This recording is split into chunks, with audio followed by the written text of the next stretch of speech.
আজকার পর থাকিয়া তুই আমার দহন আইস না।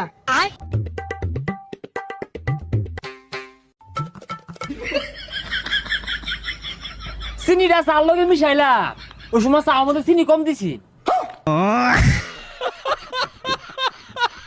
দোহানটা দিয়া কি একটা জ্বালামাতে পড়ছি, কাস্টমার তো নাই, যাই দুই একটা আয়ে বাহি খায় একটা দৌড় মারে টিয়া না দিয়া।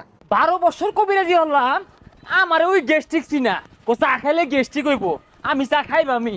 ওই যে একটা আইতাছে আইরা চাটা খায়া ওইটা দৌড় মারবো, দহন মারি আরি, এই কি হলো? দহন মারি আরি। আরে চা দে। চার ব্যস্তাম না, সাতাটা উড়া বেড়া শুরু হয়ে দিছে। এই দই রাখতে পারবাস না গরমের মধ্যে? ফ্রিজ তো আছে, দই রাখবি। দই মারাইছে, চা বেচে ভই রেখে দিছি গা, দই রেখে আমি মরি গা। বুঝছি বুঝছি, এ দে চা দে, চিনি বানায় দে।